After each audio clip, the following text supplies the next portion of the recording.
is still a problem on some levels, but you know, we'll get there. Him making jokes about his own people is very different than him making jokes about a whole different community that he doesn't belong to, that he doesn't understand. And you can tell he doesn't understand because his jokes are all based on stereotypes. Generally speaking, you don't joke across certain cultural lines unless you really have a good joke or really understand that community. And Dave has mentioned Dave's trans jokes are the equivalent to, you know, black jokes that white kids tell in the suburbs and based solely on stereotypes.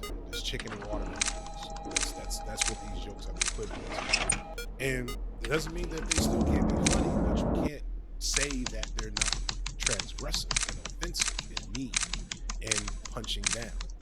The most disappointing thing about Dave's whole response is this idea that he's not punching down based on some logic that he's made up.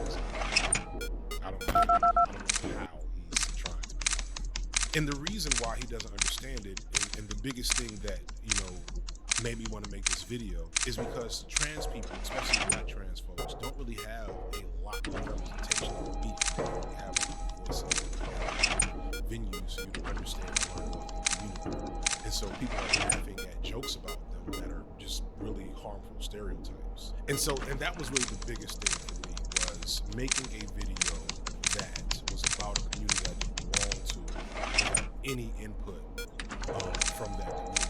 To address the fact that I am speaking about a community that I belong to, and the fact that the voices of trans women, especially black trans women, are generally not heard, haven't really been heard on this topic. I spoke to 3 black trans folks to really just get their input, give them opportunity to like speak on perception of what's happening, perception of what people are getting wrong, and just, you know, things that I hope people hear and listen to, you know, recognize that this isn't just a group of overly sensitive people that just can't take a joke and control everything. These are people that have legitimate rights and issues with the way Dave is addressing their community, the way Dave disregards some of them, to be honest, and the realities of how they have to go through society that Dave doesn't understand. And so it makes it really frustrating for them who are fans a lot of Dave Chappelle that he doesn't get it, and that most of y'all don't. So it's not about trans folks being overly sensitive or reactive. This is about a community that, to be honest, most of you don't know anything about, wanting you to understand. And what I want as we go into this video is to go into the spirit of trying to understand, as opposed to just trying to maintain your position or belief system and your issues to avoid feeling like you're, because you don't have to, this does not have to be a situation where it's us or them thing, especially when the us is also us, if you get my point. Just listen. Just listen. It's literally the bare minimum at this point, and sadly the bare minimum is all folks are asking for, because that would be a huge difference than what a lot of trans folks are getting from everybody else. The last thing I want to point out here that is different from the last video is that there's a special announcement for all viewers and subscribers at the very end of the video, so I want to make sure you stay there. Notice this video is sponsored at the top. It's kind of a big deal. I'm pretty proud of it. So please make sure that at the end you sit and you pay attention to what's going on. Or you can just find it in the description already, but you'll get the idea. So that's it. So we're gonna jump right in to the video. Motherfucker. And again, this isn't saying he can't make them or that Netflix should pull his show. But y'all need to understand that cancel culture is not when a large number of people don't like what you make and talk about it on Twitter. That's life. You aren't being canceled. You're an artist with a large audience, some of whom don't like what you do, and they're having discourse about it. On top of that, I can't name a single person who's as famous as Dave Chappelle who's actually been canceled. Okay, let's get one quick issue out the way. This isn't about cancel culture or canceling Dave Chappelle. In my opinion, you really can't cancel rich people. You can make them feel bad, or you can bother them, You can maybe, lessen the pockets a little bit, but you can't cancel. It's highly unlikely that Netflix will take the special down, but even if they do, that won't even hit Dave's pockets. Dave already got paid for this. He will still be able to do shows and still find an audience. And I don't know, I'm frustrated that the cancel culture boogeyman has become such an easy response to whenever criticism, because that's what this is. Dave Chappelle isn't getting canceled. He's just being criticized, and he deserves it. The first important thing to remember when you understand that is you are not Dave Chappelle. You don't have to defend him. He can't even hear me in what I'm about to say. Like, I doubt this will ever make his eyes. He doesn't believe Twitter's a real place. Recognize that people are just hurt and upset, and you don't have to fight with those people to tell them that they're wrong and how they feel on Dave's behalf. Especially since he's clearly shown he doesn't care, which I don't know, maybe he does, because he dedicated an hour-long special that was 75% engagement in 2021. Like, y'all realize a woman put glue in her hair this year, a bunch of idiots tried to take over the government. Like, Dave didn't do one QAnon joke. Like, fam, how do we miss? That's what I was looking forward to. But no, we got 45 minutes of gay jokes, those last 20 minutes. If there's one thing that's clear about Dave Chappelle in 2021, is that he's really built up his fucking gene over the years. Dave Chappelle has been a comedian since he was 16 and making waves since the early 90s. I don't know how being a comedian works, but it's clear that in that time frame, early on, Dave Chappelle was pretty good and pretty successful and had a lot of opportunities from the jump. 2 years ago, he was in high school, working crowds like this for pocket change. And today, he has apartments in Los Angeles and New York, an agent, manager, a publicist, and no free time. And this next part isn't a dig at Dave Chappelle, but a curious thing about that success early on is that Dave's original comedic comfort zone was appealing to very white audiences. Most black comedians that make it to Dave's level, I feel like they usually make it big in our circles before breaking out or crossing over, but Dave somehow skipped that part. And I think this is important for couching Dave's ethos, because Dave has been relatively wealthy and very successful pretty much since he was a teenager. And although Dave does have a significant understanding and empathy for black people and black issues, I don't think he's ever had the same lens of, say, a Cat Williams or an Eddie Griffin, which he might filter his comedy through, which gives it a different flavor, a different level of empathy. If you're a lifelong fan of Dave, like myself, you know that early Dave Chappelle was probably a lot closer to Wayne Brady than he'd like to admit. You guys notice Batman never fights crime in neighborhoods that need it. I would love to see Batman fight crime in my neighborhood. I can see now just Robin. Yes, Batman. Didn't we park the car right here, man? His comedy was much safer and much less critical of his white audiences in the 90s until the early 2000s. And so the absence of this black texture sometimes probably means that Dave's had more engagement with white LGBTQ people than black LGBTQ people for most of his life and career. Dave Chappelle grew up in white communities, married a non-black woman, lives in a rural white community in Ohio, performed mostly for white or mixed audiences his whole career, and has been relatively rich since early for most of his life. So if you kind of get what I'm saying here, it stands to reason, considering Dave's ethos as we understand it through his comedy, that not only does he not have the strongest connection to black LGBTQ people, that maybe he's also been through some things in the comedy world that makes him a little bit sensitive to the type of art and work he's putting in at this point in his career versus the stuff he may have been forced to do early in his career. Time out! Excuse me, bad guys. I am running out of air. Gotta get pumped.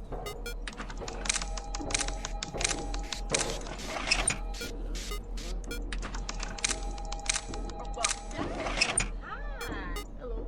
Well, now, isn't this cozy? You two lounging in the bed while the helpmates talk. That's right, Steve. I won't call his early acting career buffoonery, right? But it's edge in there. He was definitely cast as the sassy black guy more than 3 times before starring in Half Baked, and then eventually he got to have his big breakthrough with the Chappelle Show. With Chappelle Show, Dave reached a level of stardom that comedians hadn't seen since like the 80s. For young millennials and slightly older Gen Xers, his comedy struck a perfect nerve of irreverence, absurdity, and insight for a time period that seemed to be getting increasingly insane. And I won't spend a lot of time on the unique impact of Chappelle Show. T1J has a few great videos analyzing that show and how it holds up, and so I'll also leave that in the description. But the thing I want to bring up Chappelle Show for was that big dramatic ending or canceling or whatever it was. If you were there and you were following it and then you followed the aftermath, what you know is that Dave left a $50 million contract on the table and had it kind of taken away from him because he was just done with doing the show. He was first and foremost overwhelmed by his celebrity status. Like I said, he's been successful in Hollywood, but he hadn't been a true star, and now he was a mega star. And it was messing with his ability to do his job, to participate in the art form that he sees as comedy. Watching out for me today. I'm like Bigfoot, nigga. When people see me, they freaking. Even other celebrities get surprised to see me. Hey, thanks. Come on, you only got 10 minutes. God damn. Moreover, and more importantly for this video, Dave describes the fact that at a certain point, he wasn't sure if he was comfortable with the jokes he was making.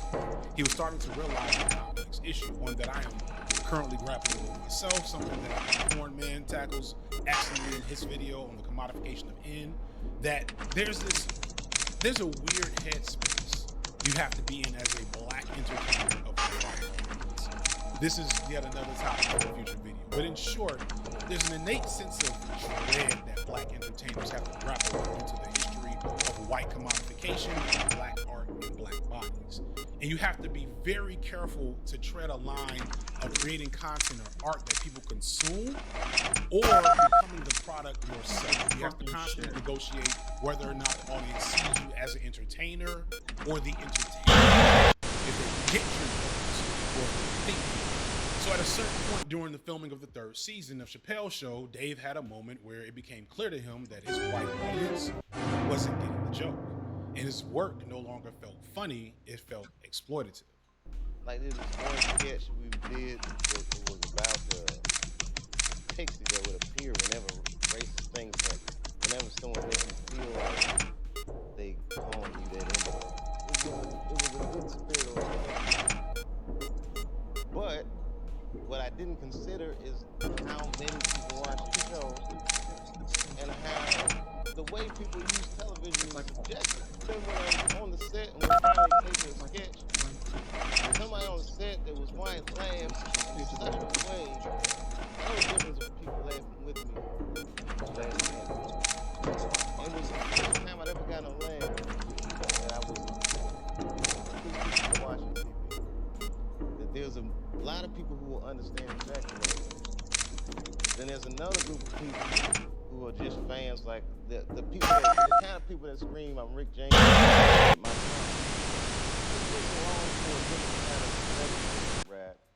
they're gonna get something completely different. Completely different. Yeah. They're concerned. I don't want black people to be disappointed in me for putting that out there. No, you didn't want to be disappointed in yourself.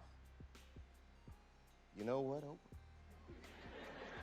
You're right. Yeah. To me, this experience and worldview and the fact that that happened is really the key tragedy of this situation. It's abundantly clear, especially from Dave's comedy post-Chappelle Show, that Dave has an amazing insight on the nuances of navigating the world as an oppressed minority, specifically from his standpoint as a black man. He understands the nature of how one's oppressed identity can be comedic, but also exploited for comedy. And when he felt it happening to him, he refused to stand for it. Do you see where this is going?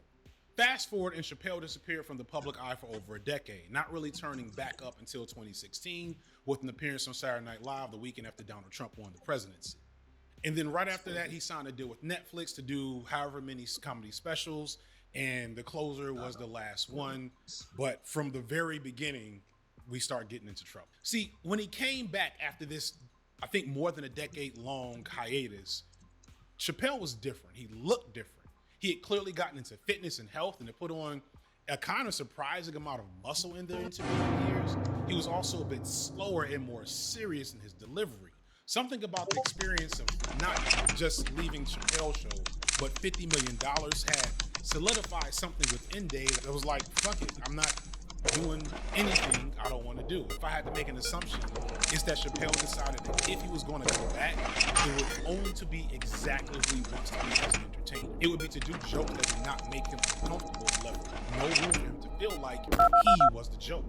It would be to speak his unfiltered truth and take no shit about it. It would mean that if he was going to put himself out there, you were going to pay him and shut the fuck up about it, and that nobody was going to get the best of him again for setting boundaries that he needs for himself, that he requires for his art and talent. Like, think about it for a second that Dave lives in not just Ohio, but rural Ohio. And I just happen to have a homeboy from Ohio, and I've been to this area. It is the sticks.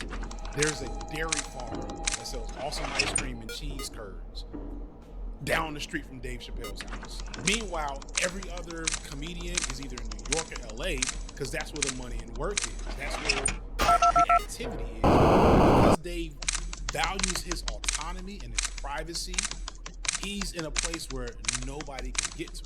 Also very far from other black people, just pointing that out. In Equanimity and the Bird Paradox or something, I can't remember the name of it, he kind of regales this story, but he describes it through an iceberg slim parable, which positions him, Dave Chappelle, as the prostitute, as the hoe in the situation. And he feels that that's what happened to him at Comedy Central. He feels that's what happened to him for his $50 million check. And it's clear that that informs pretty much everything he does from this point on. So what's going on, y'all? This is me speaking to you once again from the editing bay for what may possibly be several addendum sections to this video. I wanted to make sure that I drove home a particular section. The goal of this video, criticism of Dave Chappelle, isn't to cancel him. And that to an extent, Dave Chappelle cannot be canceled. His career trajectory that I just described up until this point has positioned him both in the culture and in his head as a person who is just not going to abide by the expectations and parameters that comedians or actors or whatever are supposed to be set by.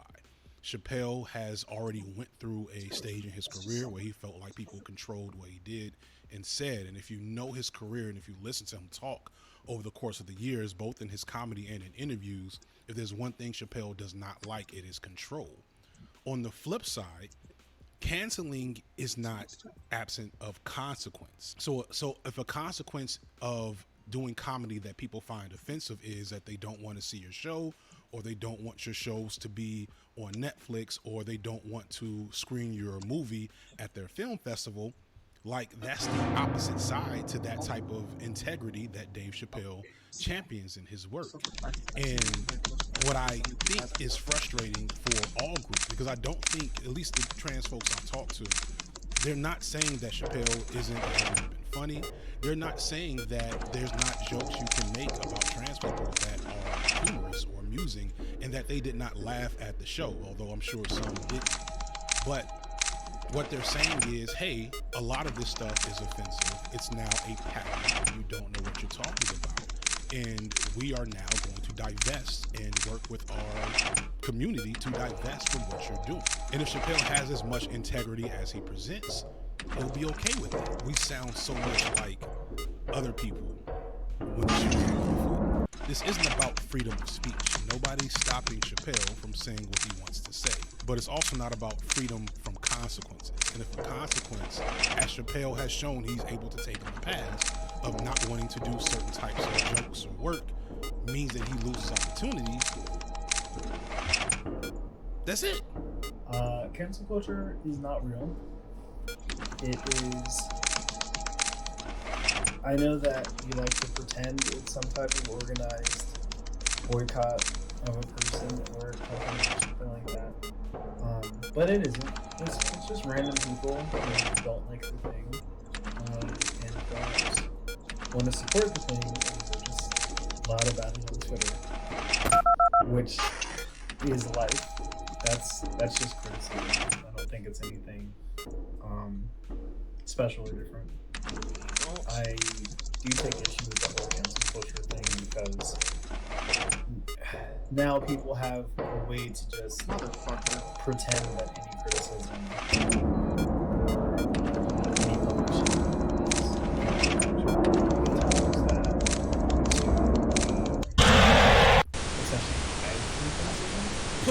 Put a pin in that. Let's get into the actual joke. So in his first special for Netflix, he has a section where he goes into, just some general kind of crass, edgy LGBTQ based jokes, and then eventually to Caitlyn Jenner. And to be fair, it's standard offensive humor. Dave is a consistent user of a technique called crossing the line twice. Crossing the line twice is where a joke's humor is based in the fact that the comedian or whomever is saying or doing something so far over the line that it becomes funny.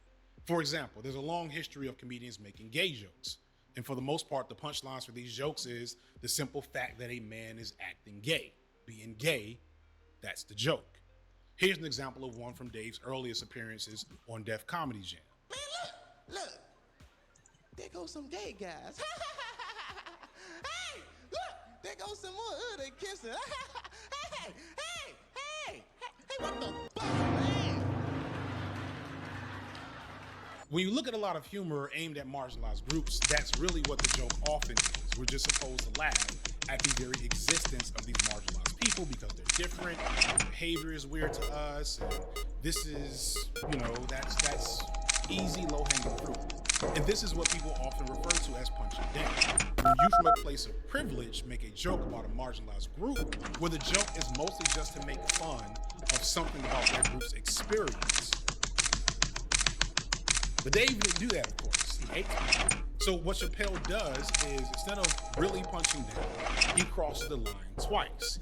So he makes the joke about a particular group, but it's so egregious or absurd or silly that it paradoxically becomes funny. It crosses the line you're not supposed to cross, and it just keeps going until it circles back around again into being funny, where you're not really thinking about negative opinions or attitudes about the group that's being targeted by the joke.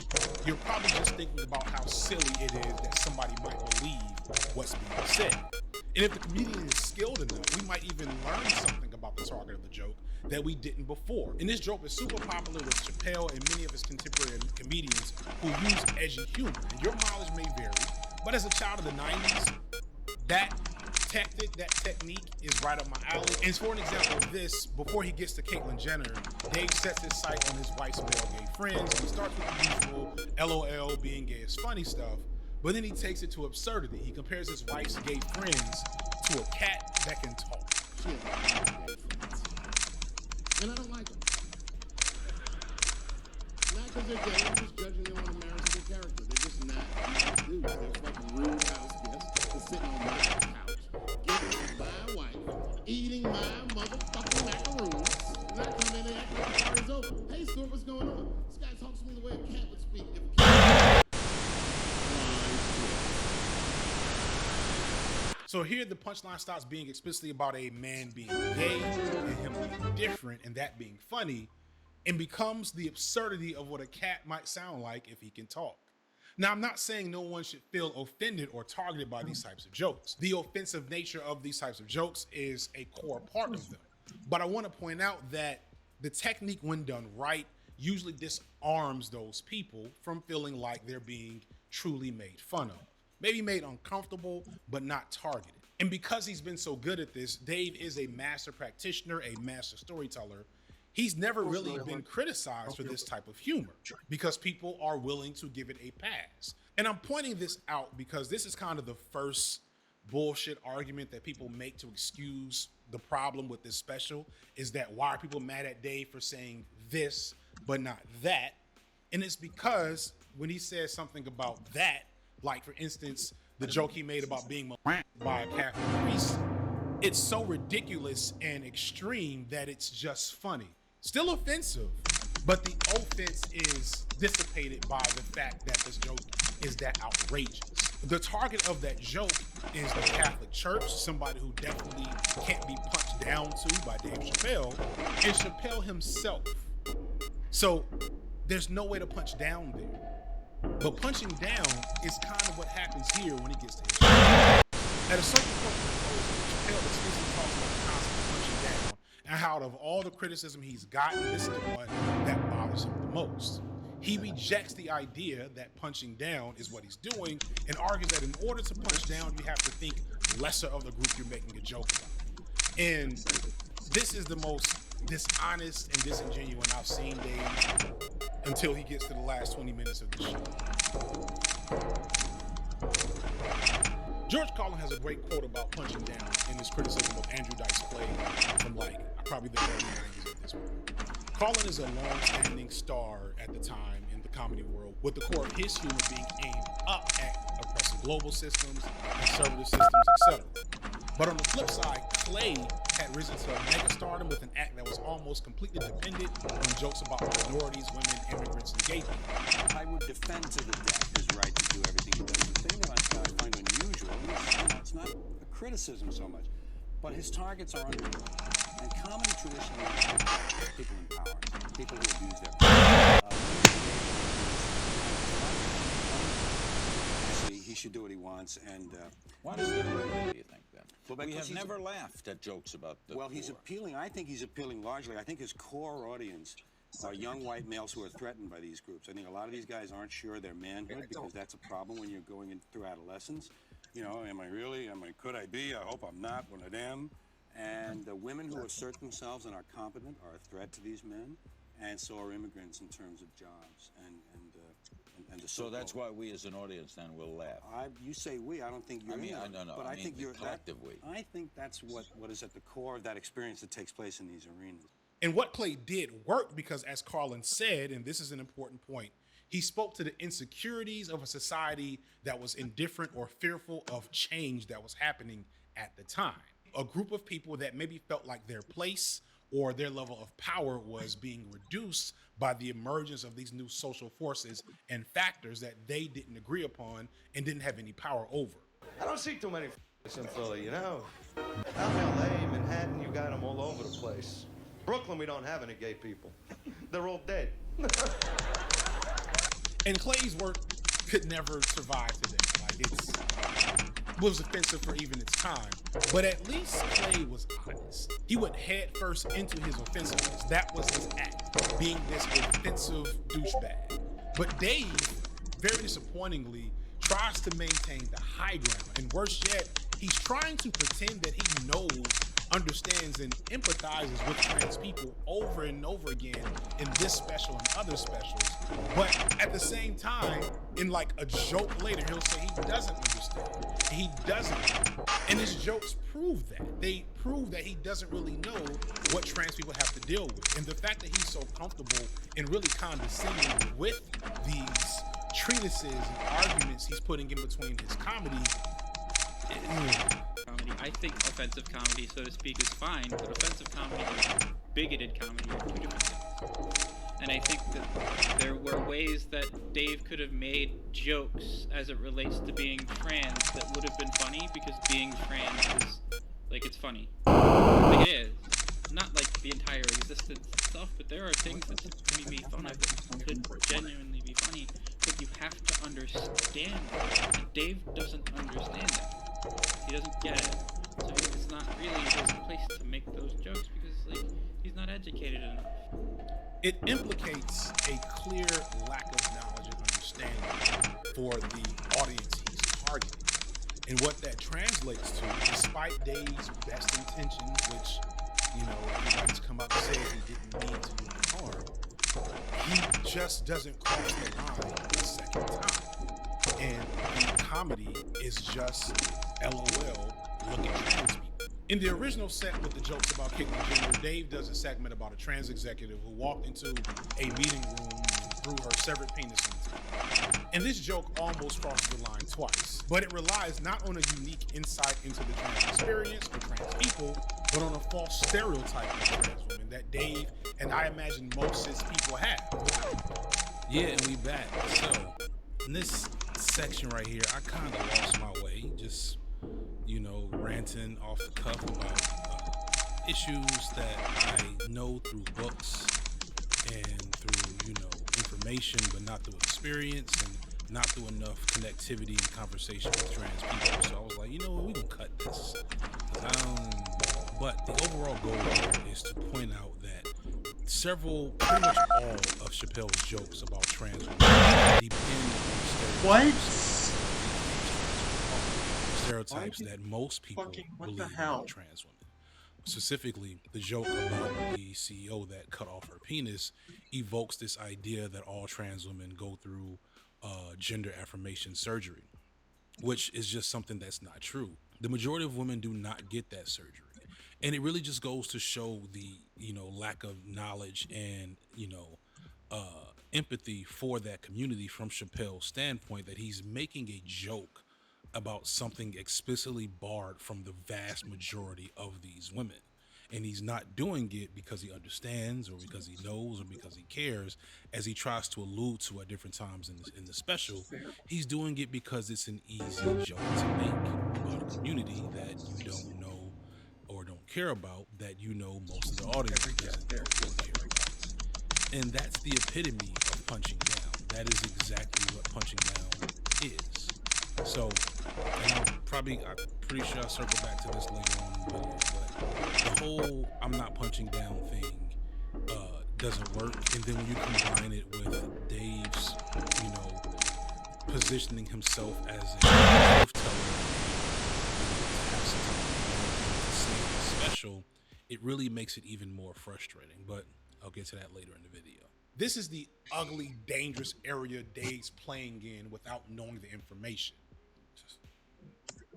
And even still, even with the jokes being pretty tired, tame, lame jokes that have been done about trans people for decades now, I have heard over and over again many trans women say that it's not that the trans jokes can't be made or can't be funny, it's just that they depend solely on these stereotypes. And the real frustration here is how cowardly Dave is being to try to throw these rocks and hide his hand.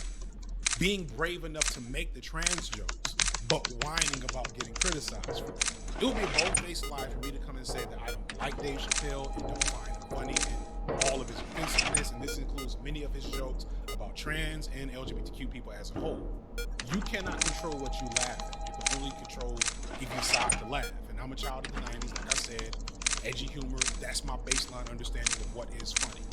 I watch stuff like Liquid Television as a kid, dead inside. It's worse than having an alien living in your head. How about trying to save the world at the same time by fending off a fiendish army of evil parasitic aliens? What do I have to do with all this? And I'm sorry for anybody that's disappointed by that. But at the same time, the difference here is I'm not going to act like these jokes are not harmful because I laughed at them, because I crowd laughed. I'm not going to give myself a pass on my sense of humor by trying to hide the reality of what I find humorous. And I feel, or at least I hope, that this is what a lot of people are doing. Folks don't want to own their participation in the act. No one wants to admit they're doing something wrong. Everybody wants to be good at the end of the day. But all we're doing is gaslighting trans people to make it seem like they're the person responsible for their own issues that they're facing.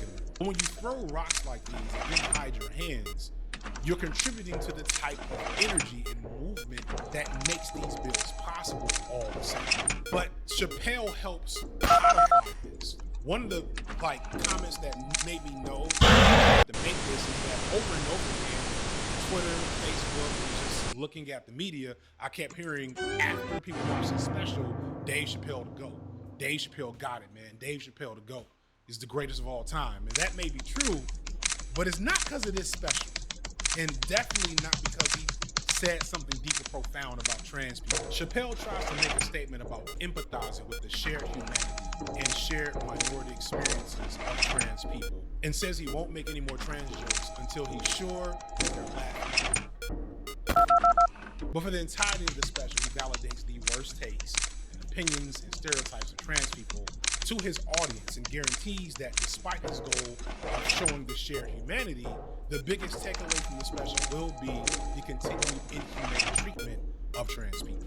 And the easiest and most obvious criticism here is the fact that in all these trans jokes, Dave, who is supposedly this for the people type dude, that's been talking about black issues since, for 20 years now, doesn't mention trans black people at all throughout the entire special. It's frustrating because Dave Chappelle is clearly not educated enough on trans issues to be happy with his hot takes. He knows literally nothing. It feels like I'm talking to a child. Just because you're a black man and you understand that black man's oppression does not make you qualified to speak on every minority issue, especially when you exclude black people from the conversation in a way that talks about gay people, never black trans people. And it's because if he acknowledges black trans people, his whole joke will work. He leaves out talking about black trans people because he can't claim to be the victim and then have to look at his own people. Black LGBTQ people are by far the most vulnerable people involved in this conversation. But he doesn't talk about them. He spends over an hour making jokes about LGBTQ people and never brings up the perilous situation that black trans women especially are in. And this brings up one of the more frustrating and complex issues of the ongoing conflict, which is that Dave Chappelle is legit trying to win the Oppression Olympics. Although Dave Chappelle, the black American, he was a little jealous. I was like, how the fuck are transgender people beating black people in the discrimination Olympics? If the police shot half as many transgenders as they did niggas last year, it'd be a fucking war in LA. Dave jokes in an earlier special that he is jealous that LGBTQ people and trans people have surpassed black people in the Oppression Olympics. And this is a pretty funny joke until you realize that Dave is not joking, he's dead fucking serious. As far as I can tell, Dave Chappelle unironically feels justified in his criticism of trans people because trans people have managed to have an ostensibly more effective path to equality and protection than black people have in a shorter amount of time. Now, I'm tempted to point out how this is greatly a false view of reality, and also point out that for every advantage or advancement that LGBTQ people have gained, black LGBTQ people are still greatly excluded from those advancements because they are black.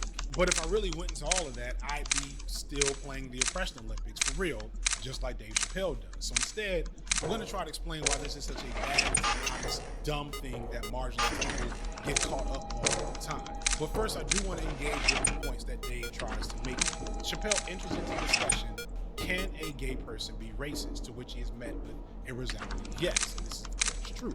He speaks later in what my opinion is a very true statement about white LGBT people, which is that they have the option to vacillate between minority status and protected status as white people. There are legitimate reasons for black people to take issues with the gay white community. For example, upwardly mobile gay home buyers are some of the leading pioneers of gentrification across the United States over the last 10 years. And they build gay enclaves in poor black neighborhoods, and often in the process weaponize their whiteness to use legal and economic systems to put black working class people out of their communities.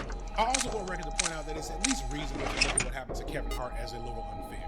Hart's situation with the Oscar Awards and the decade of old tweets is a bit iffy in that I imagine if 10-year-old ugly statements are the standard for canceling and protest, then there's a lot of people that need to be missing out on opportunities, myself included. And it felt like Kevin was being unfairly targeted for these mistakes and issues that almost every comedian in existence older than 30 would have to own up to. And so yes, Kevin technically wasn't canceled